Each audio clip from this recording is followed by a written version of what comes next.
those investors, they have issue in terms of uh, the risk perception of the continent. So, and many other issues as well, like for example, volatility of currency. There's no other issue that we can talk in here. But clearly, this is what is slowing down the sector. The regulation as well, and that's true globally. The renewable energy industry is very much dependent on the regulation because it's still a relatively new industry. So yeah, and if you don't have a regulation that incentivize the sector, incentivize investment, again it will slow down the progress.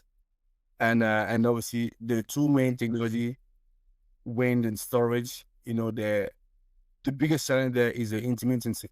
That's why we need battery storage. And battery storage, yes, the progress is moving fast, but in many cases it's still quite expensive to afford it. No, that's not barrier. So some of the solutions that we could see, yeah, so awareness program to build investment readiness. No later than yesterday, for example, I was part of webinars and working with a Nigerian accelerator who is preparing developers, especially for early stage infrastructure projects, on how to develop their project so that it's suitable for investors. So we need a lot of this program. Obviously, the awareness program that we do, because as I say, you want to make sure that you into the eyes of the people you're looking to attract, whether it's your end consumer or whether it's your investor, whether it's your partner, they need to know that you exist for sure. Yeah, so that's what it is. We can't get away from finance, right? So you need finance to a lot of finance actually, and you need a lot of new solutions as well. When we talk about innovation, it's not just on the technology; it must be on the business model, but also the financial mechanism that is used. Yeah, so blended finance definitely has a big role. So I'm regularly attending a conference on blended finance. I think it's one of my friends who organized it. I think it's here in London. So I would strongly invite some of you to attend that if you haven't done it yet. So we need that partnership as well. So even things like PPPs that can help. We definitely need to strengthen policy and capacity building, because at the moment, to be quite honest, even for project like Mission 300, one of the big challenges is that they're not enough, I would say, skills. There's a skill shortage instead of capacity building that we have. So it's important. That's why a program like the one TJ is putting together is essential. To say that, hey guys, what is your skills we may need in the industry? So, but you need to be aware of that. So if you want to go to the next slide, TJ, I think, and after that, yeah, there's the last slide. So going forward, what do we see? Like I say, so the industry is definitely growing, although I believe that we can go even faster than that. But program like Mission 300, like I say, it's the right step, the right type of program that we need, although it's very challenging. But hey, if we push forward, like I say, even if we realize 50% of that, that's already would be a significant increase. So 300 gigawatts by 2030, we want to see that. So carbon market, as we're talking about the way to finance the sector. So carbon market, it's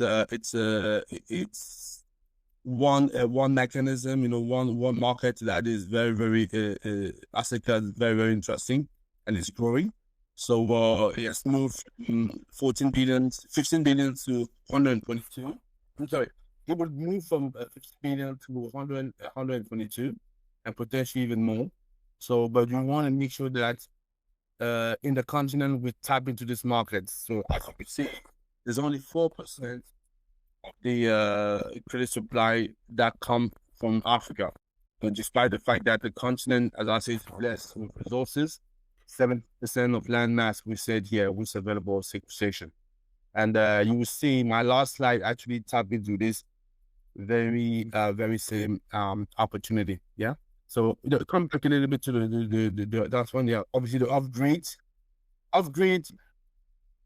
It has, let's say, it's I say mixed feelings. Yeah. So it has been very difficult to get, let's say, not bankable. I would say, yeah, very difficult to see successful businesses there because essentially you tap into the bottom of the pyramids where the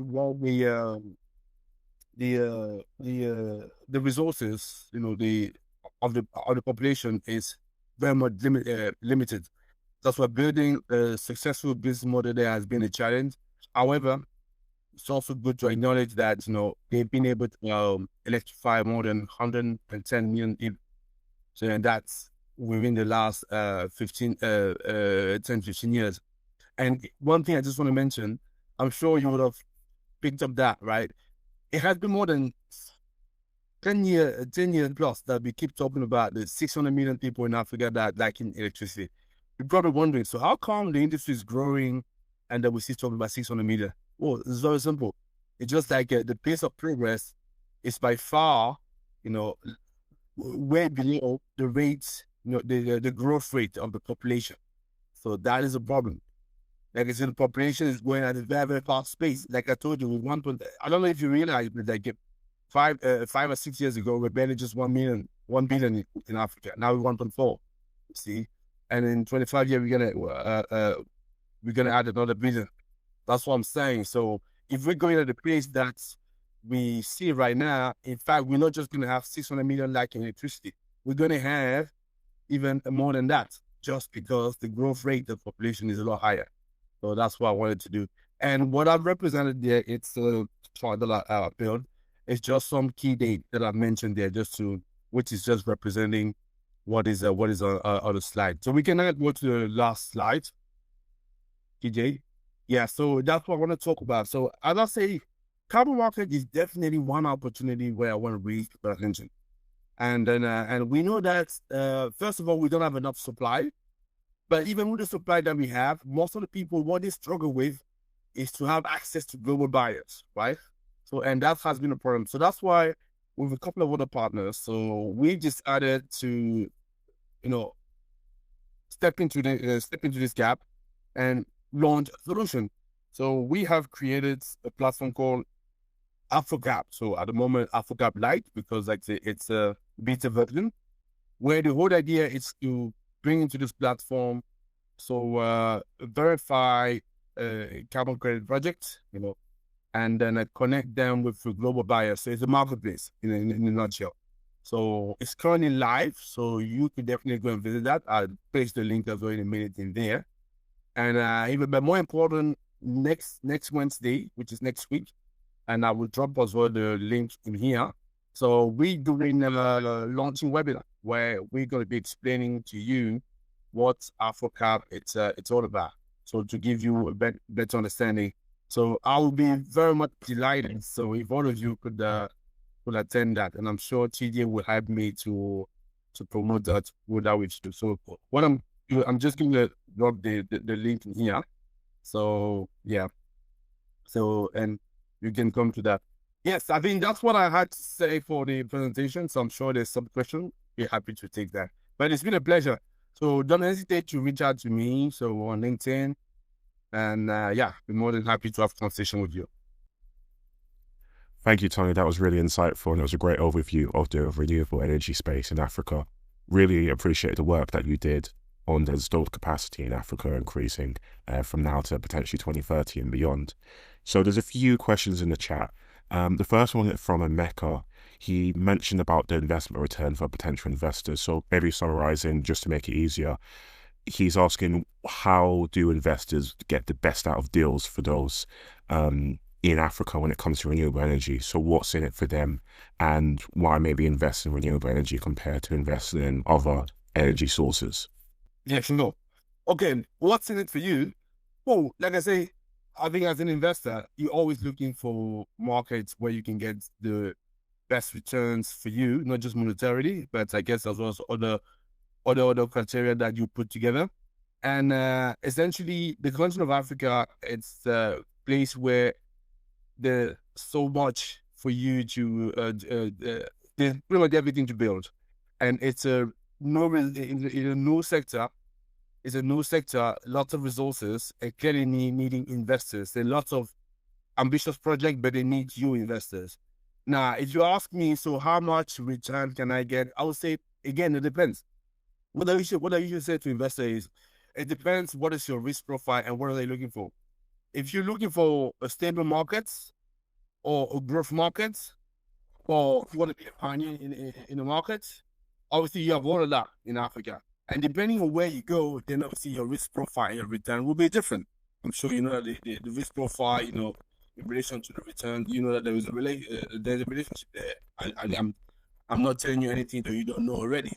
So if you want markets that are stable, that have proven themselves into the global industry, you can think about the three that I mentioned to you. So the likes of the South Africa, Egypt, and Morocco, but you can also expect a lot of competitions, because people know that this is where we know that the market has matured a little bit, right? And you have as well, obviously, returns that are portions that.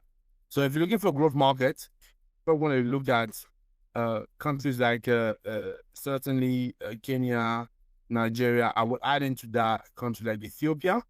Yeah. So that's what you want to see. A market where there's also a lot of potential, but not easy to crack, is GRC, because not a lot of people will know that GRC has more than 100 million people living there, and the electrification rate is probably something like a maximum 10%. Just for you, just for you to know, that's what we talking about that. But I mean, definitely, you will have different risk profile for all those different regions and different return profiles. That's what I wanted to say.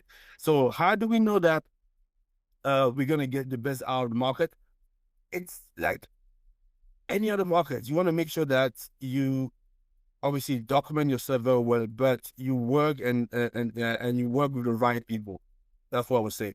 Sometimes, most of the time, I see investors, they come into the market and say, hey, I want to go and do a project. Let's say, for example, let me change a little bit, Namibia. They say, there's somebody who's in Namibia. Can you fill a project for me? I usually say to them, would you do the same if you were in France or in Germany? No, you wouldn't, right? So you want to make sure that, first of all, you know the market very well, and you want to approach as well a professional, an expert, say, hey, this is what I want to do. So how can you help me, and so on and so forth. And obviously, this way you know that you can have a soft landing into the market and have a much more structured, well-oiled, obviously, the approach that you deploy into the market. So that's what I could say. We certainly could help, so as other people as well. So that's what I could say to Mecca. Yeah, but in any case, like I said, feel free for any of you, if you want to have further discussion, we can have further discussion afterwards. Great, and I'll just move on to the other questions as we are a bit time constrained. Renato from South Africa has worked with various different countries in South Africa, and he's quite worried about the vested interest by the strong monopolies. How has this been overcome for some of these renewable energy companies, and what still needs to be resolved here? Yeah, so it's a reality, right? So there's a lot of vested interest in the continent, and there isn't any, let's say, magical solution around it. Yeah, as opposed to just keeping engaging with these people. However, one thing that I could sometimes say, it's probably as well, you want to diversify your approach, right? And also, it depends. That's also when it comes to knowing very well the continent, because Africa is huge, big, as we all understand, 54 countries. So some countries, for example, like Rwanda, have, let's say, great regulation in place, and also what the kind of support that you see, and also support that you see with the, let's say, official. I'm not doing any publicity of the country, by the way. I'm not being paid for any country. That's what but I'm just saying, some countries have a better environment than others. That's why it pays for you. It's important for you to get to know what is the situation for every block, because we have North Africa, West Africa, East Africa, Central Africa, and Southern Africa, and figure out where are the markets where the ecosystem is much more advanced, it's much more transparent, clearer, so that I can position myself and make sure that I don't get into the situation that I'm observing others. Countries like Nigeria, DRC, as I say, a lot of potential for sure. When you get something done there, you could be sure that it's very interesting for you. Then those are difficult to deal with. So that's it.